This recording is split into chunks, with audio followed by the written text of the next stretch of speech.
I love the show The Good Doctor. It does for me what ER did back in the day, allow me to enjoy hospital drama while pointing out why half of the medical stuff they portrayed wouldn't happen that way in a real hospital.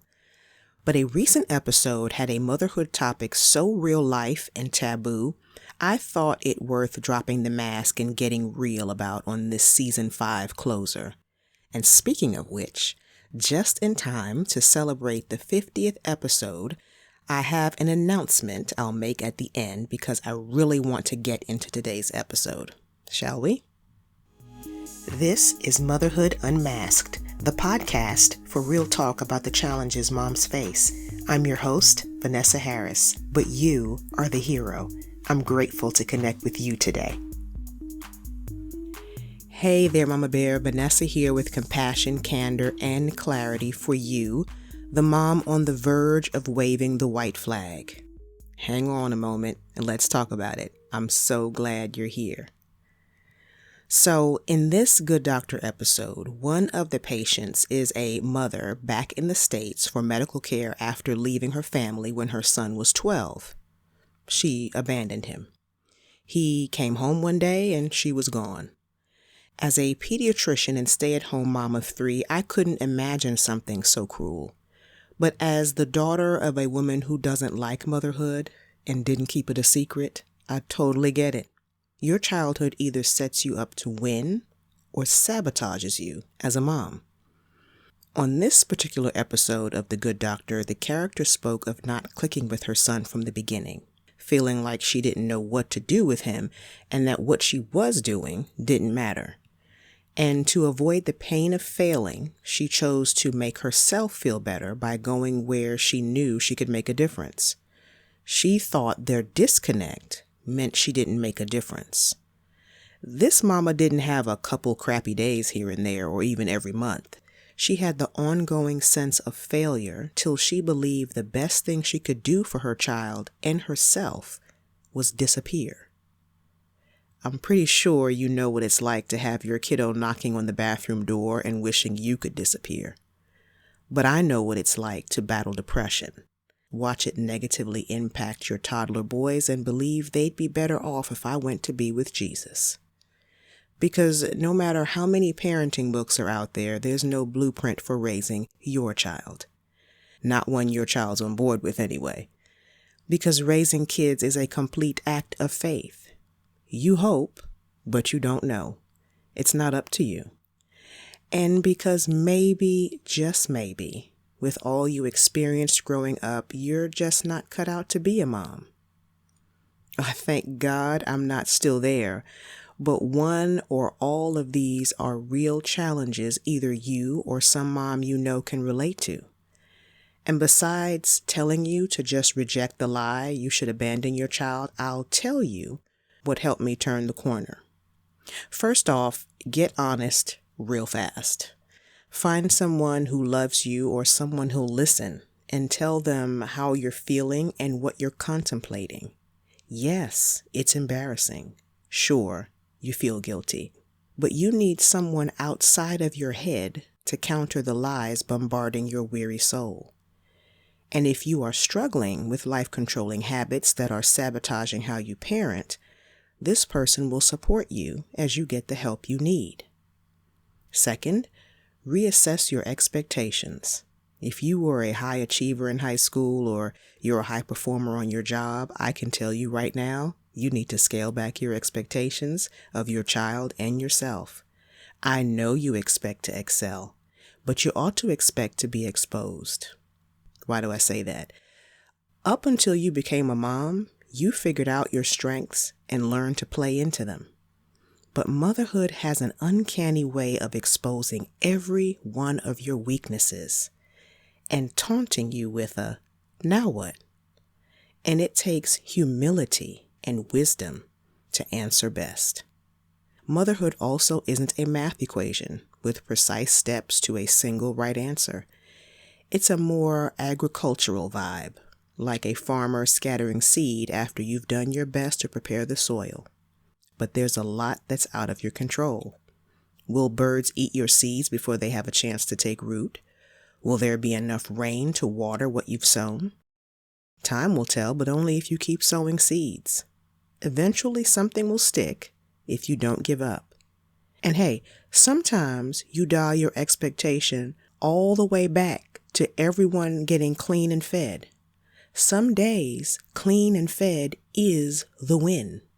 You can always aim for more tomorrow. And third, while you have all your ideas about what you should be and do as a mom, as far as your child is concerned, it's you being there that matters. It's your presence over perfect. It's your presence over your plans. It's getting up every day and doing it all over again that communicates you love your child, that they're worth your effort, no matter how it looks to you or anyone else. Kids are so much more gracious to us than we are to ourselves. Just keep supplying the effort and don't obsess over the results. They're not up to you anyway. And that brings us to the segment of the show called Homework, the work a woman does to build her home and family. This week's homework is to challenge the lies like, you can't do this, you're a terrible mother, your kids are better off without you, with the following phrase: I'm not perfect, but I'm a blessing. Sounds simple, but it's powerful, especially if that's not what you believe, but more so because it's true. As a woman, you're a work in progress, and the same goes for you as a mother. If you need to work on your issues, do it. But in the meantime and in between time, remember your children are blessed because the one who birthed them chooses to be with them, even without a manual, a mission statement, or a clue if you're enough mom for them. By the way, you are. In fact, you're the woman for the job. And I don't say it at the end of every episode to be clever. I say it because it's part of what's brought me this far. I say it because faith comes by hearing, and what you say to yourself either binds you or breaks chains. And you need to be free to keep your focus when doubt and insecurity tag team you. I hope this episode gave you the confidence to fight for your God-given position in your child's life when all you can think to do is flee. What are the keys to winning the fight? Humbling yourself, letting someone know where you're at mentally, and committing to speak the truth no matter how you feel. But what do you do with those lying feelings? You give them their chance to speak first. Not by saying them, because words are voice activated. I would write them out and afterwards say in the face of what you wrote, I'm not perfect, but I'm a blessing. And that brings me to the news I'm excited to share. The beautifully designed Motherhood Unmasked lined journal is now available. Y'all, the cover has purple and turquoise feathers like the mask I'm removing in the podcast cover art, with the same lettering used on the Motherhood Unmasked signature tee. I can't get over how cute the cover is. And the crisp white lined pages are waiting for you to fill them with the valleys and victories in your motherhood journey. And as I say that, I realize that's another thing that pulled me back from the ledge. Being able to reread my journals and see evidence that the days weren't all bad. My kids said and did things that affirmed my importance to them and their love for me. And now you can give yourself or a mom friend that same gift. And you know how it is when you're looking for an outfit for an occasion and you find the perfect thing. That's how I felt when I found the cover photo. Anyway, it would help if I told you where to get it.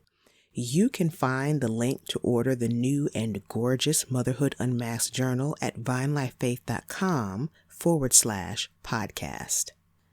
Also, follow us on Instagram at Motherhood Unmasked Podcast for your opportunity to get a complimentary copy.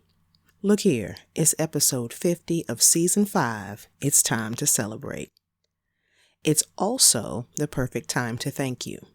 Whether you're just meeting me for the first time or you're a longtime listener of the podcast, this only works if what I'm sharing resonates with you. So thank you for showing up, for listening, for your feedback, for your reviews, and for sharing the show with your friends. I appreciate you so much.